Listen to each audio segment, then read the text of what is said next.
Governo Federal e Secretaria Especial de Cultura, Prefeitura de Nova Iguaçu, Secretaria de Cultura de Nova Iguaçu, Fundação Educacional e Cultural de Nova Iguaçu, com recursos da Lei Aldir Blanc, apresentam Antes do Aplauso, Oficina de Produção para Teatro Musical.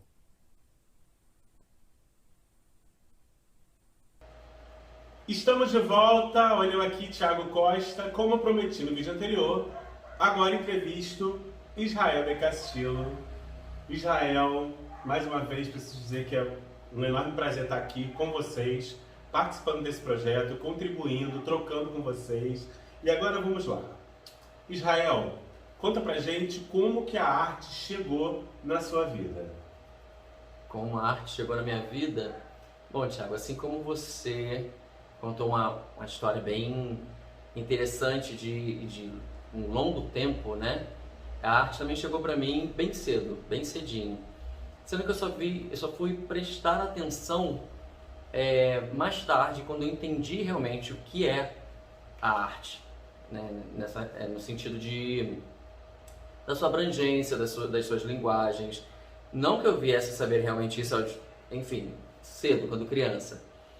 Mas a arte chegou para mim assim, eu sempre trabalhei com música, né, em igreja. Eu venho de um berço onde a minha família é cristã e protestante, e aí trabalhei sempre dentro de igrejas em corais, desde criança trabalhando com o coral das crianças, depois a gente vai trabalhando com outros coros de acordo com a sua idade, né, com a sua faixa etária. Isso é legal porque isso já traz um acompanhamento, né, em relação à idade da criança. Então eu classifico a arte chegando na minha vida já nesse período.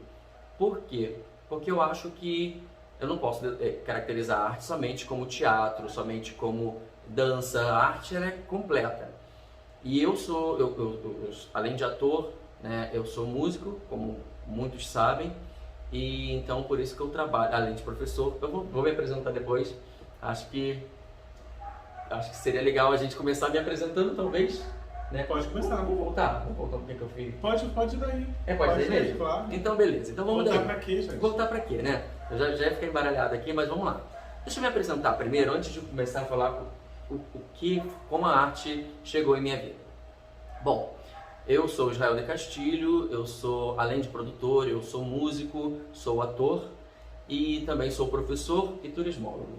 Então, daí a gente já vê bastante coisa, né? Bastante vivência, graças a Deus, apesar de que tudo isso eu conquistei de pouco tempo para cá, quando eu acordei um pouco para a vida e percebendo que a vida estava passando, eu precisava conquistar coisas, né?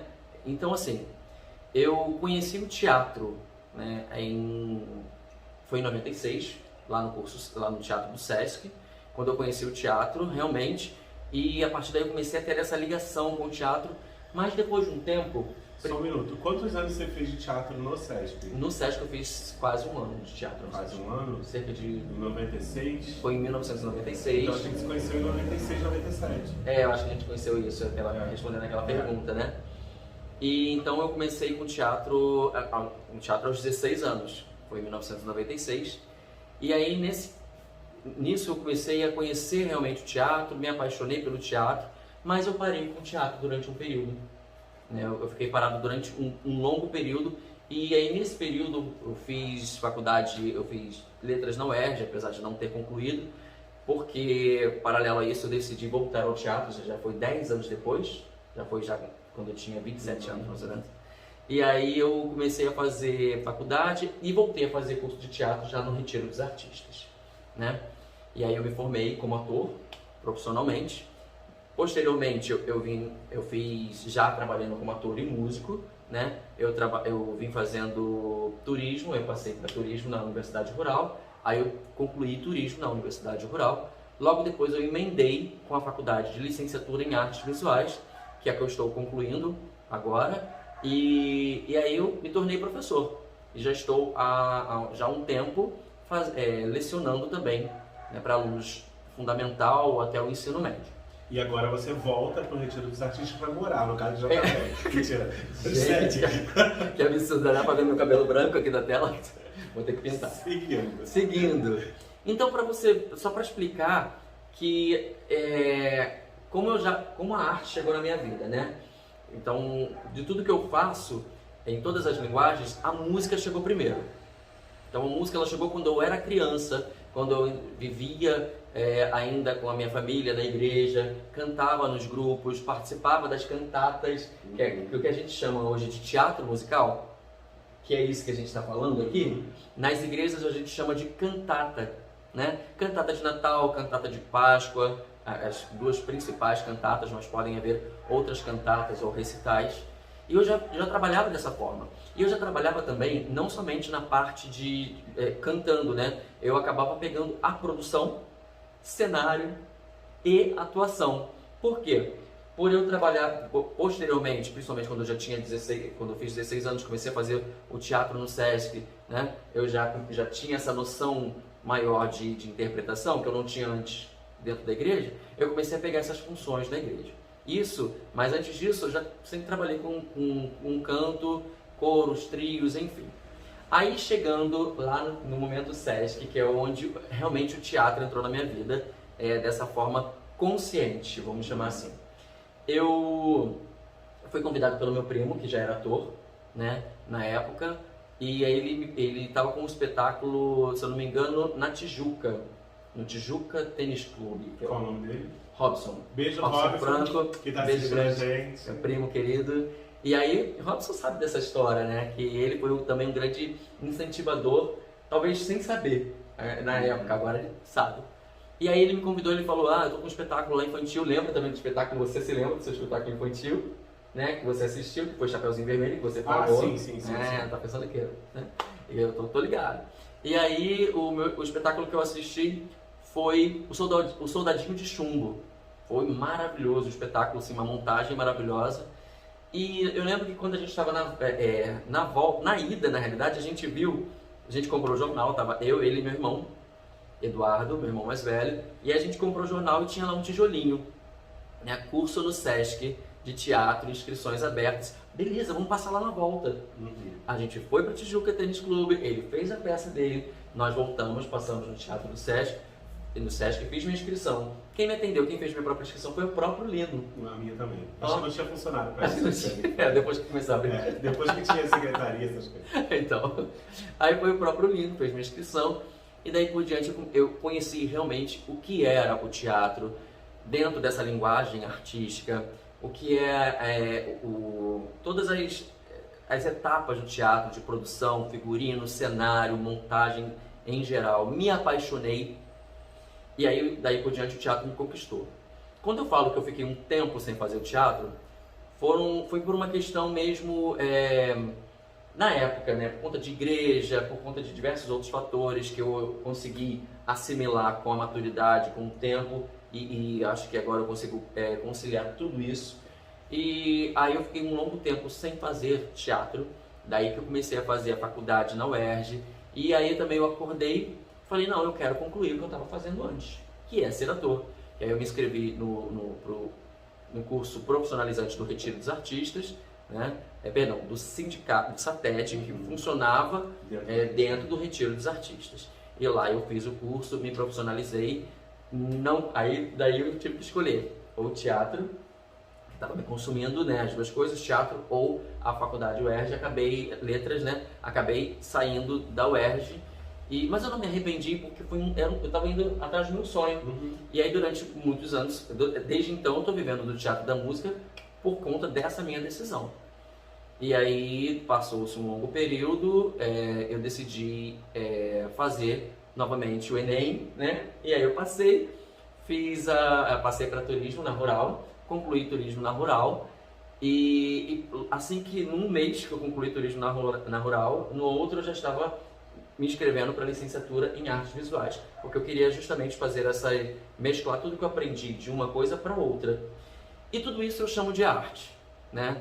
A arte da música na igreja, a arte do teatro no Sesc, a arte em turismo que trabalha com essa parte cultural, patrimônio histórico e tudo mais, e a arte de ser professor de arte, que é o que eu faço, sendo professor de arte. E eu concilio tudo isso e as pessoas me perguntam como é que eu consigo fazer tanta coisa ao mesmo tempo, Nem eu sei. E você sabe mais do que eu, porque você controla os meus momentos de ansiedade.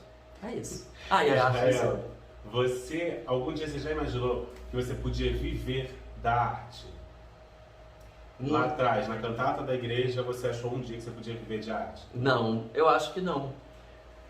Porque a arte que a gente conhece, como eu falei, como eu não tinha esse conhecimento artístico, né, da época, o único conhecimento que eu tinha de arte, era aquilo que eu via na televisão, né, de novelas, de filmes, e eu me via numa realidade muito distante pela criação que eu tive. Entende? Eu acho que eu comecei a ter essa noção quando eu realmente conheci o curso de teatro. Queria te fazer uma outra pergunta. E aí, como é hoje viver da arte, né? Como é hoje viver da arte? Então, vamos lá.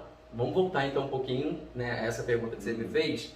Né? Então, como eu não tinha essa noção de viver da arte, como é que ela fez essa transição? E foi justamente quando eu percebi que eu podia mesclar essa questão remunerativa e junto com o que eu gostava de fazer. Porque até então a gente via aquelas pessoas dentro do escritório, trabalhando, reclamando da vida, daquilo que, tô cansado do meu trabalho, tô cansado daquilo, e de repente eu me via fazendo uma temporada, 2 peças por dia, correndo aqui, ensaiando horas e horas, e eu continuava voltando para casa feliz, realizado, e por mim eu continuaria fazendo por mais e mais horas. Eu acho que é a maior diferença, né, da gente, quando a gente faz o que a gente ama, a gente entende que aquilo não é um trabalho. A gente acaba encarando aquilo não como trabalho, sim com responsabilidade, com profissionalismo, mas não como trabalho, como um trabalho que tipo, hoje eu tenho que trabalhar, eu não queria trabalhar. E a gente, muito durante a pandemia, a gente passou muito por isso, né, de o tempo inteiro pensar como eu queria trabalhar. Sim. Como eu queria estar perto do meu público. Voltar como eu fazer queria o que atuar, como eu queria fazer um figurino, como eu queria cantar, né? Então a gente passou muito por isso. E eu acho que por essa razão mesmo a gente tentava incentivar os nossos amigos, os profissionais. Vamos fazer Eu fiz muito isso também. Um intercâmbio aí de serviços, de trocas um com o outro, para manter essa cadeia produtiva, que a gente sabe que o outro estava sofrendo tanto quanto a gente. Israel, deixa eu te perguntar uma parada. Como é que você se reinventou, primeiro, enquanto artista, né? E como foi, na sua parte docente, como foi vir dar aula de frente para um celular? Como é que foi essa mudança, dar aula de arte na frente da câmera? Como é que foi isso? Foi bem preocupante, assim como você falou em sua entrevista, né? Foi muito preocupante de início. Como eu vou fazer?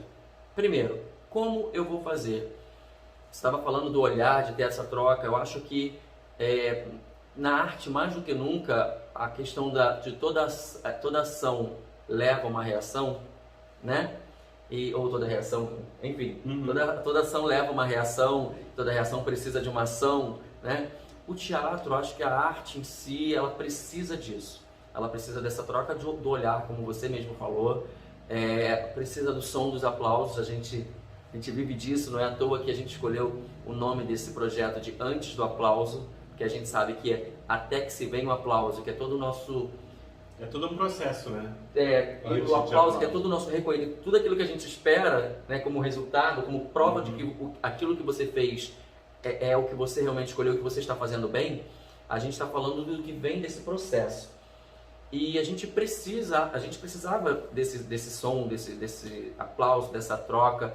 E como eu vou ter esse resultado online, assim, como é que eu vou imaginar o outro, como é que eu vou visualizar o outro atrás da câmera, foi muito difícil.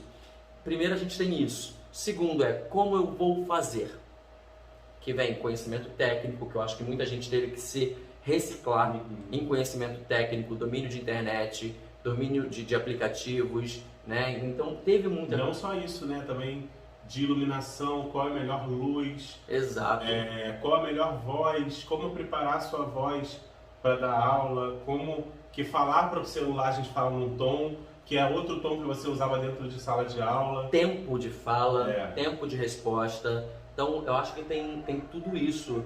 agregado. Eu acho que é um conjunto de técnicas diferente do que a gente já estava vivendo antes e a gente teve que se transformar, né? Eu acho que a gente teve que se aprimorar em coisas que a gente já, de certa forma, já fazia involuntariamente e agora você tem que fazer voluntariamente, né? Então, assim, foi muito difícil como artista, né? E como professor, não foi nada fácil também, entendeu? Porque, como professor, tornou-se algo assim urgente, emergente e obrigatório.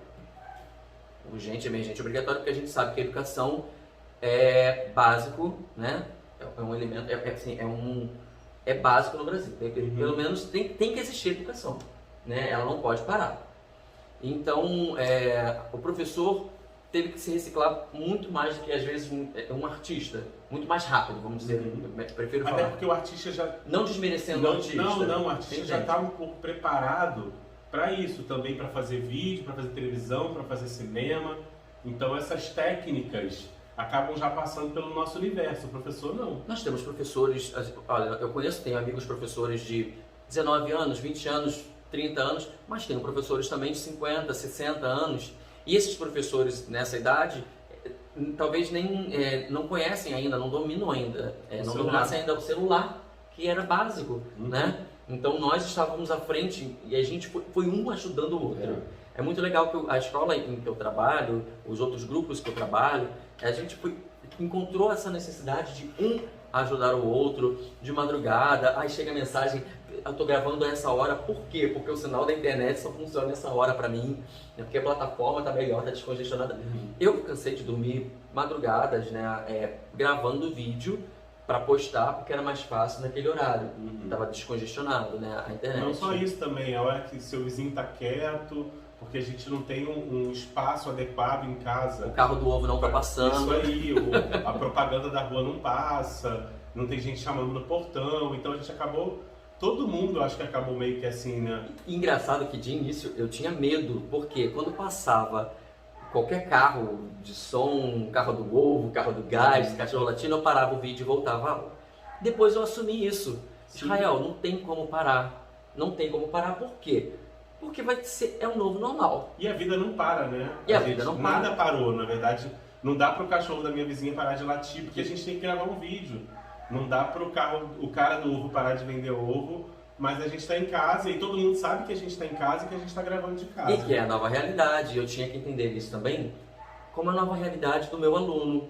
Que muitas das vezes eu estou falando com o meu aluno, ele esquece o microfone aberto, a mãe chama, ele grita, acontece qualquer coisa e a gente vai ter que se adaptando. E graças a Deus a gente está aí, sobrevivendo. Espero que a gente comece a viver logo, tão logo essa pandemia acabe.